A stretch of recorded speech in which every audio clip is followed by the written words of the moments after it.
Artists have painted it. Photographers have captured its every angle, mood, and color. It has inspired great music and millions of words. The eminent 19th century naturalist, John Muir, may have left us the most honest description of what it is like to gaze upon it for the first time.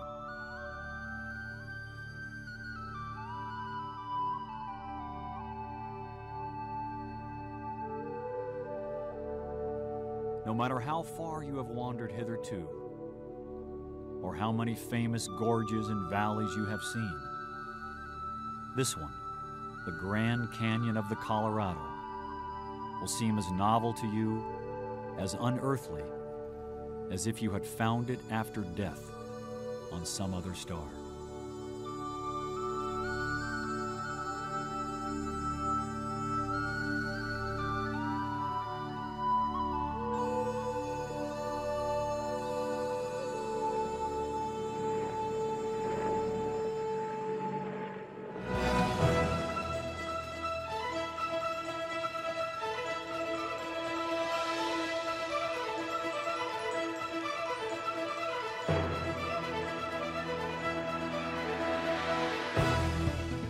It is an awesome scar in the earth, as if the planet's very skin had been ripped at the seam. In addition to great length, width, and depth, it has a fourth dimension, time.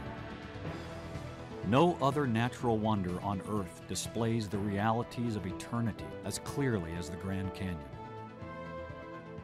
These walls are the open pages of the world's oldest history book. The deeper we descend, the farther back in time we can see.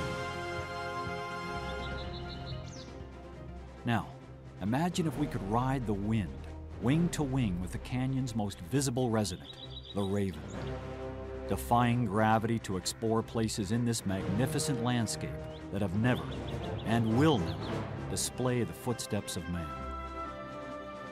Come, let's join the flight.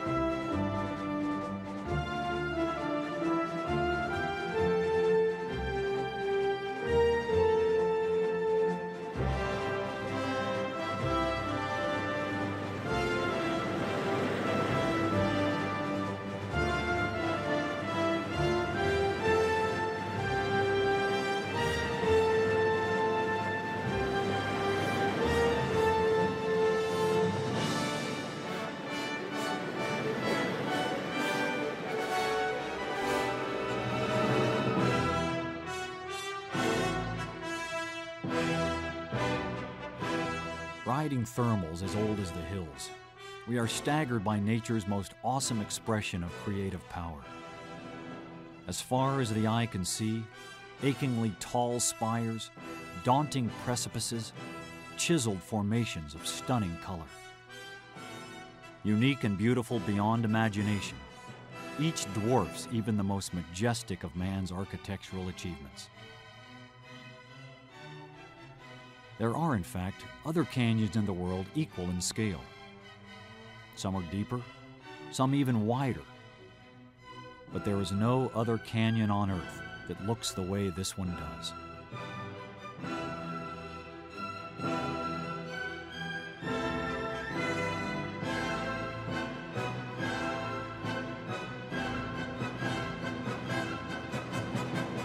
Though its creation required a full range of geological and environmental forces, the Grand Canyon's chief architect is the Colorado River.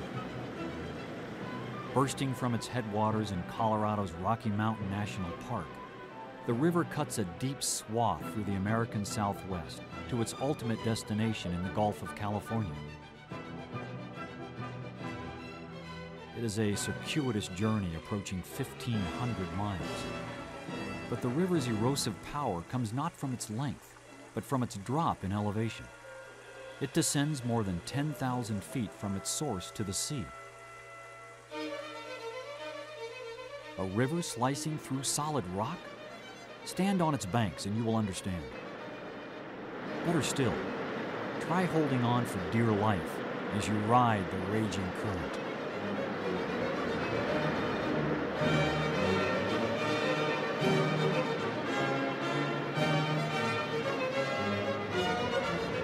It may be hard to believe, but it used to be faster.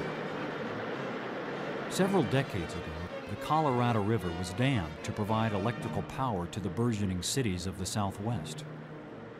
Before then, the current carried 500,000 tons of sediment through the canyon each day. That's as much eroded earth as a 10-ton dump truck can haul out every second of every day. No wonder intrepid explorers joked that its reddish water was too thick to drink, too thin to plow.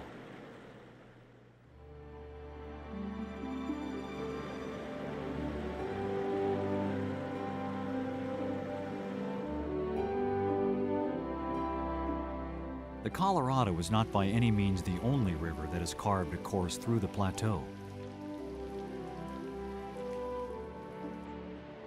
Engorged with the runoff of summer thunderstorms and spring snowmelt, countless other creeks and rivers have carved their own smaller canyons. But they all lead inexorably to the Colorado.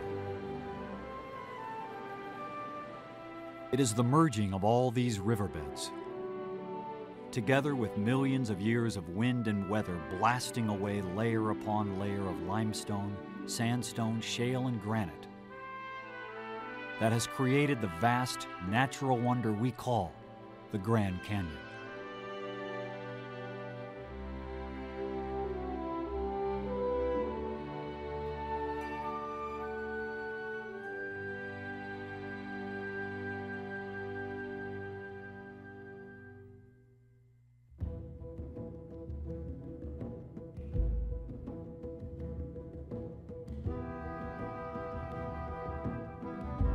From Lee's Ferry to Pierce Ferry, the Grand Canyon of the Colorado is 277 circuitous river miles long.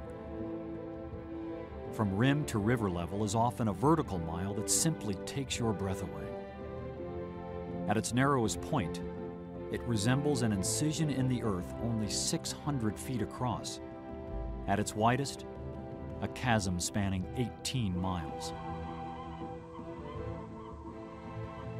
It is one of the few natural formations on the planet that can be enjoyed from the window of an orbiting space shuttle.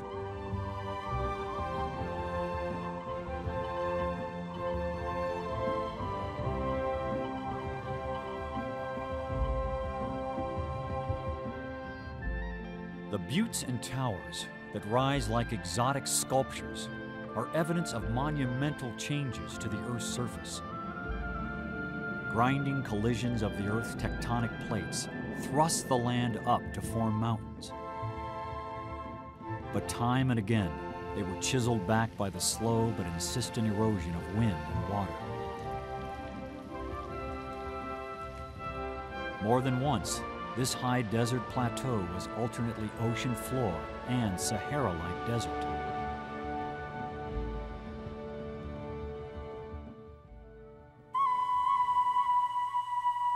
It may seem an imperceptibly slow process, but like gravity, it is inevitable. Nature has a great deal of time on her hands. Though it is built upon a 2-billion-year-old foundation, the gaping landmark we see today is, by geological standards, a very young feature. Geologists suspect it began to take its present shape no more than 6 million years ago. To appreciate the eons necessary to create the Grand Canyon, and how the elements built it up, tore it down, and whittled it into the Earth's crust, we can imagine a very abbreviated timeline. 2 billion years, compressed into one 24-hour day. The first chapter begins at midnight and goes until dawn, for what geologists call the Precambrian era. Here, deep within the dark, foreboding walls of the inner gorge, the rock is half as old as the Earth itself. Long before a river ran through it, this rock, known as Vishnu Schist, formed the roots of a towering mountain range. Although these mountains have long been erased from the landscape, their surviving granite cliffs can rise 1,500 feet above river level and delve thousands of feet below the canyon floor. Late morning of our imaginary day, beginning approximately 1.2 billion years ago, the Earth literally boiled up under the intense heat and pressure of seismic and volcanic activity. The next several hundred million years is a time geologists call the Grand Canyon Revolution. The Earth's constant shifting caused the region's surface to tilt and crack, creating uneven formations called fault block mountains. Above ground, wind and water began to deposit a 2-mile thick layer of sediment on the schist foundation. The limestone present in these formations indicates the region spent much of this time period below sea level. Indeed, encased within these layers is fossilized evidence of the oldest known life at the Grand Canyon. Life that came from the ocean.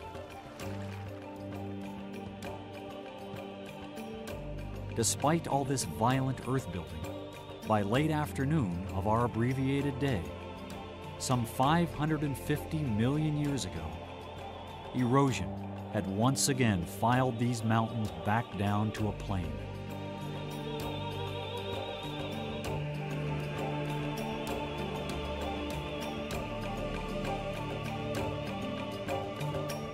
Dusk brings forth the Paleozoic era, a truly prolific chapter of lasting change. These are the formations that make up the upper 2/3 of the present canyon and best illustrate the dramatic upheavals of the Earth's surface.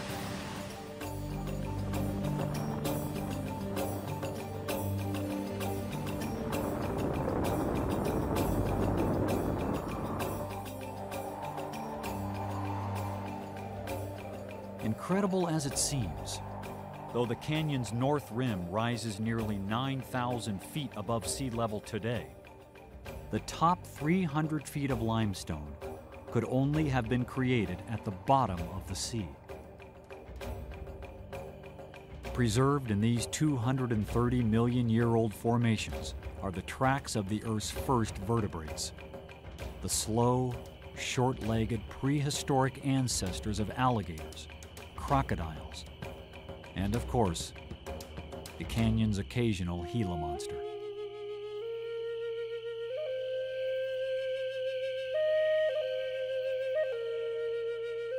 Night of our mythical day brings forth the Mesozoic era, the age of dinosaurs. Though all signs of their existence within the Grand Canyon have long been buried or washed away, dinosaur tracks and fossils have been found on the nearby Navajo Reservation at Tuba City.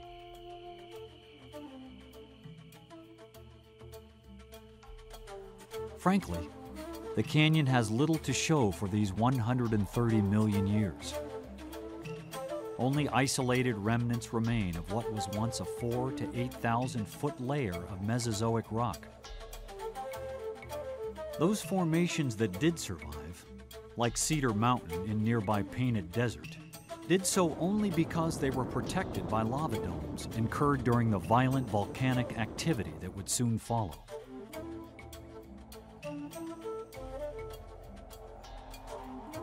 Deeper into our mythical night, 70 million years back in time, the whole Colorado Plateau finally begins to rise to its current elevation. This is the Cenozoic era, the age of mammals, and the arid plain abounded with such creatures as prehistoric camels, horses, sloths, and mammoths, all destined for extinction, as were the era's impermanent layers of sediments.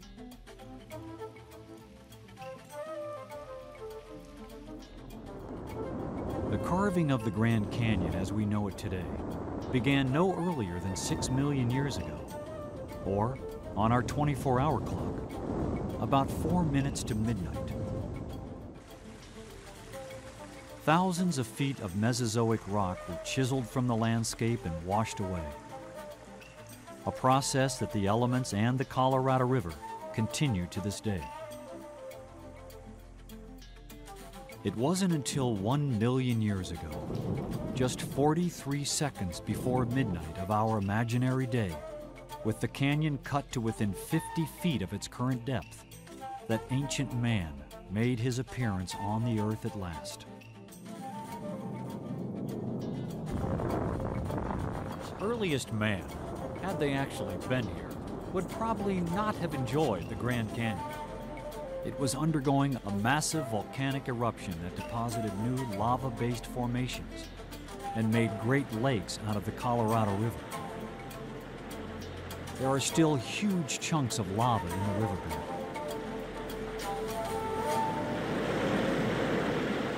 River runners swear they make the best rapids.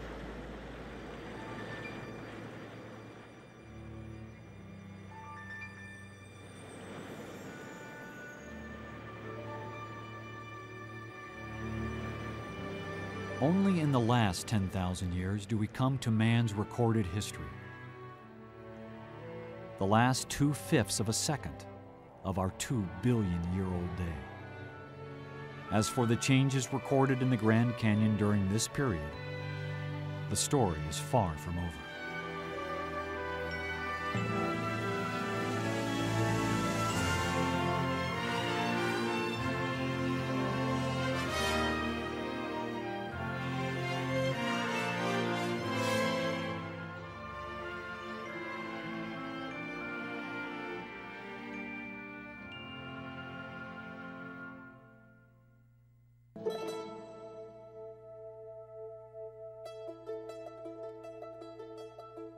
If the dinosaurs were no match for the winds of change, ancient man had little hope of claiming the land as his own.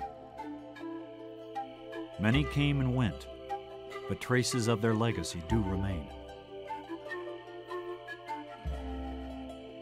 It was during the last ice age, 11,000 years ago, that the first Homo sapiens migrated into the canyon.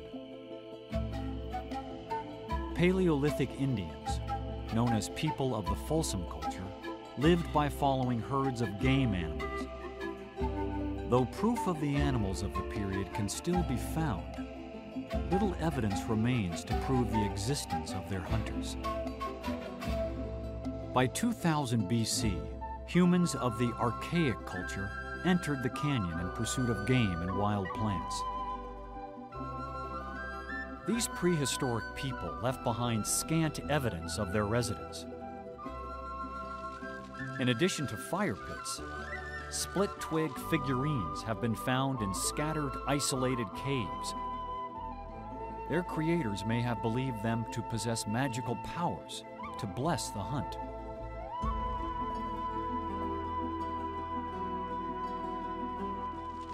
Theirs was a fragile and dangerous world. Water, and the awesome presence of the river itself, may have been the primary focus of their spiritual myths. The world would be flooded, and all creation would be destroyed. So say any number of ancient legends. One wonders if these native peoples were aware that their dry, desert homeland was indeed more than once a raging sea. About 2,500 years ago, their gathering and hunting lifestyle underwent a monumental change with the introduction of maize, or corn from Mesoamerica. The gradual adoption of agriculture and its more sedentary lifestyle led to improvements in many aspects of life, like diet, basketry, pottery, and as they became less nomadic, the design of their homes. Ultimately, the archaic culture evolved into the basket maker, so named for their extraordinary watertight vessels. Over many generations, These basket makers evolved into three distinct, geographically isolated cultures. One of them, the Anasazi, or pre-Puebloan people, began building small villages in the canyon, complete with granaries to store their extra corn. In or around the 12th century, they too abruptly abandoned their homes. Just why is unclear. Perhaps a prolonged drought. Perhaps the Grand Canyon's last volcanic eruption, which evidence suggests occurred in the year 1064 AD.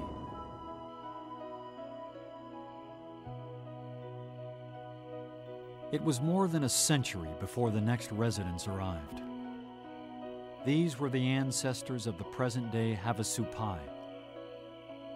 Their village, established on the canyon floor near Havasu Falls, has been home to the Havasupai people for over 800 years.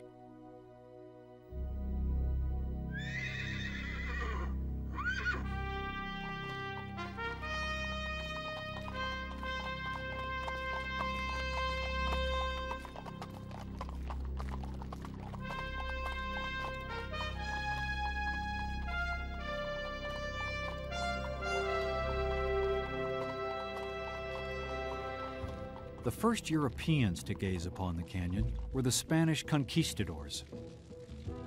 Under the command of the famous explorer Coronado, they were pressing north in hopes of discovering Cibola, the legendary cities of gold that had inspired their journey.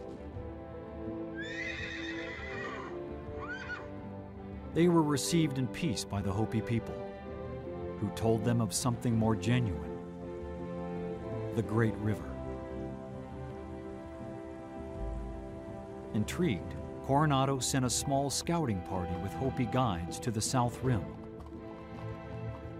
Unable to reach the river below, the soldiers turned back disappointed and disillusioned, and reported to Coronado that the buttes and towers that, from above, looked to be no taller than a man, were indeed higher than the Cathedral of Seville. Spanish missionaries began to arrive in 1776, moving into villages to proselytize the friendly but somewhat reluctant natives who were very happy with their own spiritual beliefs. Fur traders followed within half a century. Both parties of whites saw the canyon as an obstacle, not as a great natural wonder.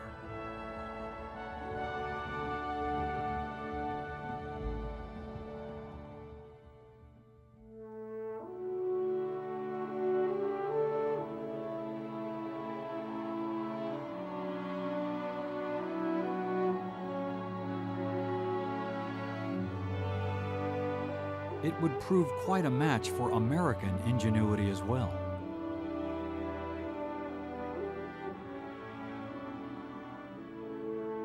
In the mid-19th century, Lieutenant Joseph Christmas Ives was sent by the U.S. Army to establish a supply route to its troops in Utah. He set out by steamboat from the west, up the Colorado River, but shipwrecked before reaching the canyon. Continuing upstream by wagon train, he was again stopped before completing the journey. There was only river and cliff, no room for a trail. Ours has been the first and will doubtless be the last party of whites to visit this profitless locality, he wrote in his now famous report. It seems intended by nature that the Colorado River, along the greater portion of its lonely and majestic way, shall be forever unvisited and undisturbed.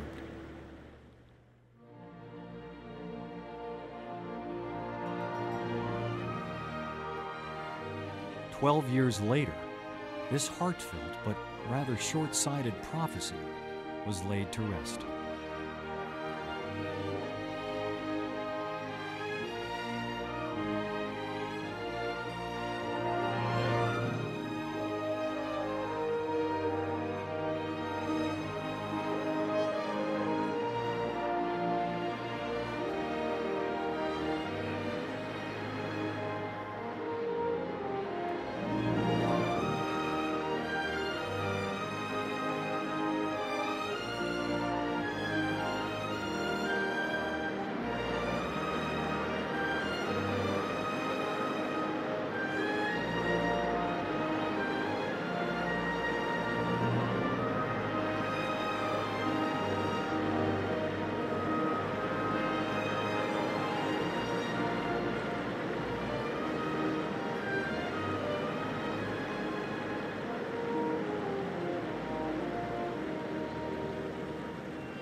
In 1869, U.S. Army Major John Wesley Powell led the first of his two mapping parties down the Colorado River.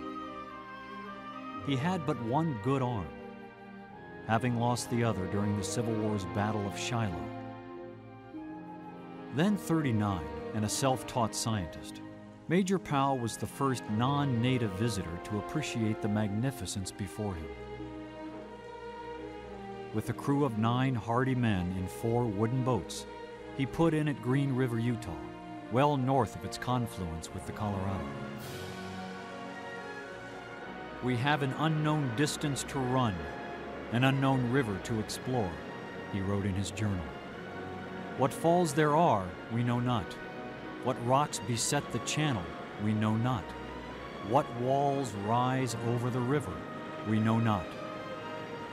With some eagerness and some anxiety and some misgiving, we enter the canyon below and are carried along by the swift water through walls which rise from its very edge. 98 days and countless harrowing adventures later, he emerged from the western end of the Grand Canyon, minus 2 boats and 4 crew members. The voyage left quite an impression. Major Powell went on to persuade Congress to create the United States Geological Survey, which he served as its first director. Then, in 1888, he helped establish the National Geographic Society. Today, the river's pace is a pale reflection of the wild, undammed river that awed and threatened these explorers. But intrepid adventurers can still relive the experience of those battered men fighting for their lives under the leadership of Major Powell. By the 1890s, the Grand Canyon was well known as one of America's most scenic wonders. In 1893, against the wishes of miners, ranchers, and settlers with intentions of taming this land for their use, President Benjamin Harrison proclaimed the area the Grand Canyon Forest Reserve. On his first visit in 1903, Theodore Roosevelt declared the Grand Canyon absolutely unparalleled throughout the rest of the world. In your own interest and in the interest of the country, keep this great wonder of nature as it is now. Do not attempt to improve upon it. In 1906, he established by presidential proclamation the Grand Canyon Preserve, and then in 1908, the Grand Canyon National Monument. However, it wasn't until 1919 that the Congress finally passed and President Woodrow Wilson ratified the legislation that finally created Grand Canyon National Park.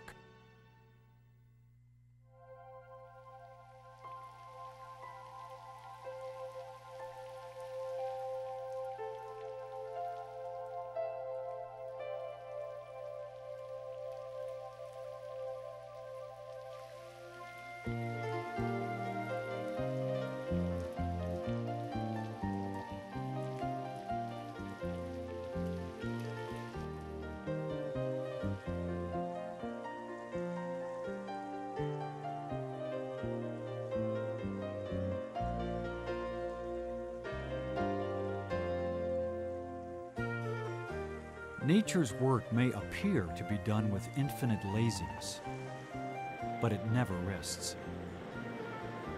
As it has for eons, the rain still percolates deep into the porous canyon walls, forming an underground network of water which ultimately bursts forth in seeps, streams, and waterfalls. And while it supplies the necessities of life to all living things in the canyon, it also enlarges the canyon and carves another piece of natural history from its walls. 3,000 feet below the rim in Havasu Pai Canyon, the waters of Havasu Falls cascade nearly 100 feet down into breathtaking turquoise pools. The water's blue-green hue is the result of minerals leached from the rock on its subterranean journey from rim to canyon floor.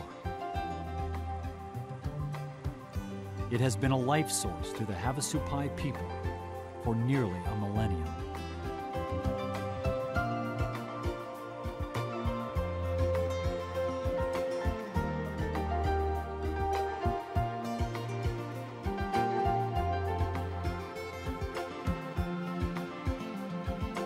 The Colorado and its tributaries still drain a land area in excess of 240,000 square miles. Since the damming of the river in 1963, spring floods fed by winter snowmelt from the distant Rockies are now greatly reduced. Up to 90% of the mud, silt, and sand once carried by the current is now captured in Lake Powell. Today, its load is down to a daily average of only 80,000 tons. Nevertheless, at this rate, the river will still cut an estimated 1,000 feet deeper into the earth every 2 million years. Eventually, Lake Powell will fill, the dam will overflow, and the same forces that created the Grand Canyon will unleash the wild river full throttle once again.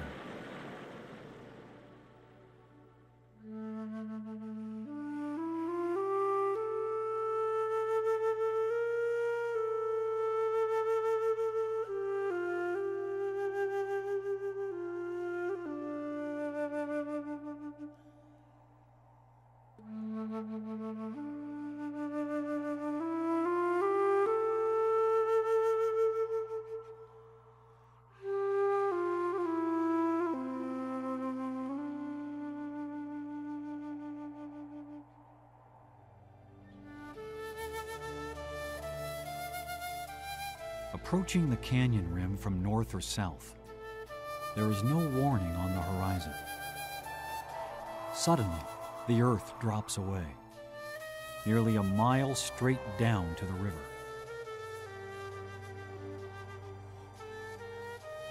And in that vertical drop are 5 different climate zones. At river level, 5,000 feet below the rim, yet still 2,000 feet above sea level, the environment is typical of Mexico's upper Sonoran Desert. Blazing summer temperatures are relieved only by summer thunderstorms.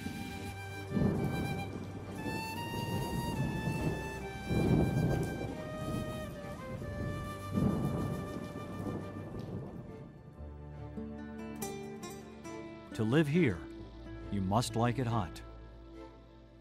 The canyon floor averages 25 degrees warmer than the rim on any day of the year.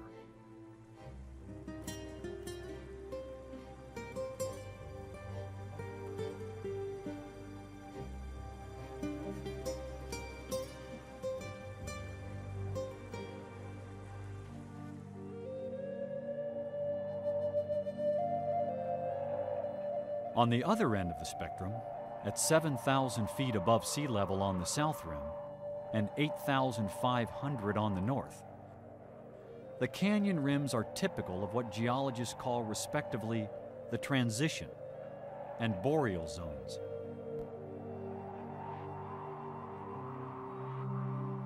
In the midst of all this rock, dust, and desert are found forests of juniper, pine, spruce, hemlock, and fir.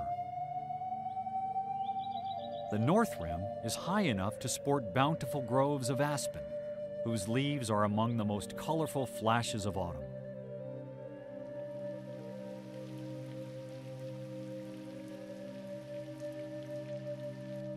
But the fall season is short and soon gives way to icy winds and the deep snows of winter. Yet even on the coldest days, most snow will evaporate before it reaches the canyon floor.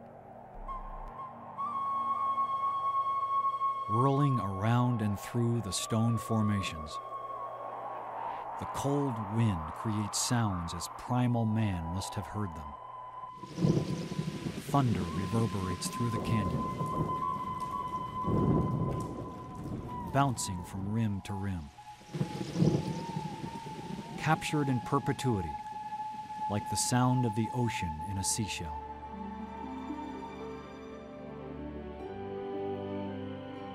When spring arrives, warmer air and cleansing showers release the perfumes of the land.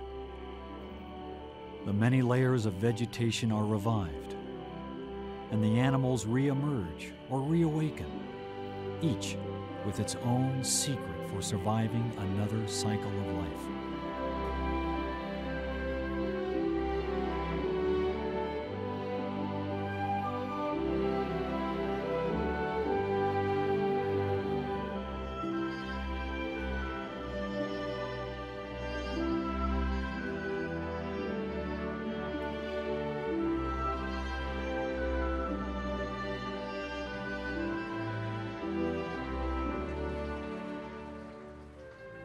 Today, more than 1,500 species of plants grow within the boundaries of Grand Canyon National Park.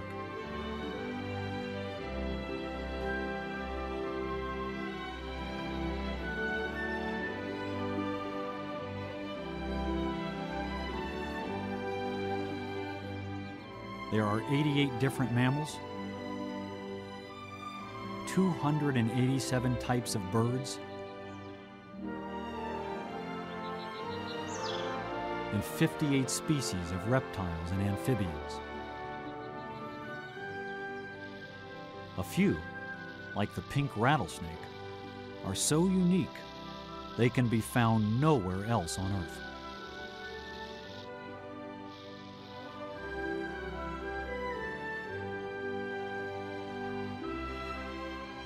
But perhaps the most interesting story belongs to two distinct tassel-eared squirrels that descended from one common ancestor. The kaibab squirrel is found only on the north rim, and its cousin, the A-bear squirrel, lives only on the south rim. Over the course of the last several million years, their common ancestors were separated by the raging river and trapped on opposite sides between the expanding canyon and advancing impenetrable desert. Thus, they evolved independently of each other, the better to survive their different environments. Neighbors, but worlds apart.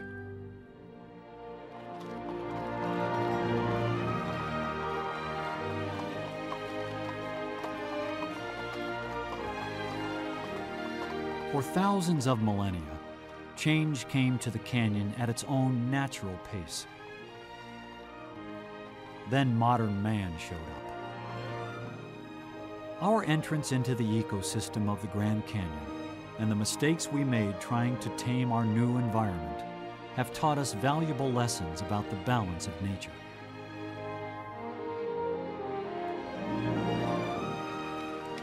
Frontier life was dangerous, and quite understandably, homesteaders set out to eradicate the natural enemies that made it so. Thousands were killed. Coyotes, wolves, bobcats, and mountain lions. With most of its natural enemies vanquished, the kaibab deer population jumped to over 100,000 animals. Soon, they had decimated the surrounding vegetation, and ultimately, 90,000 of the deer starved to death. In the relationship between prey and predator, we have finally come to understand that one doesn't survive without the other.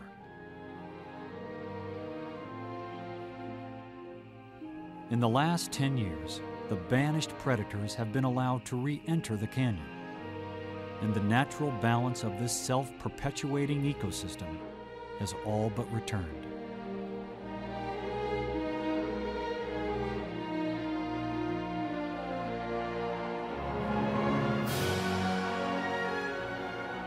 This majestic canyon will not always look as it does now.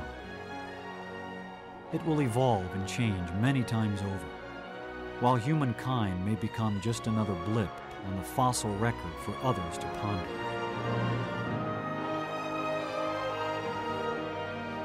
From the raven's perspective, or simply gazing out over the rim, the Grand Canyon is perhaps the most awesome sight in all the world.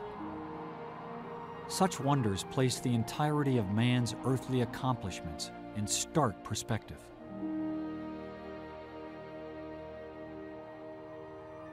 As the Native American author of this timeless chant has long known, we can embrace what we know to be beautiful, whether or not we can ever fully understand what makes it so. In beauty, I walk. Beauty before me, I walk. Beauty above me, I walk. Beauty below me, I walk. In beauty, I walk to the direction of the rising sun.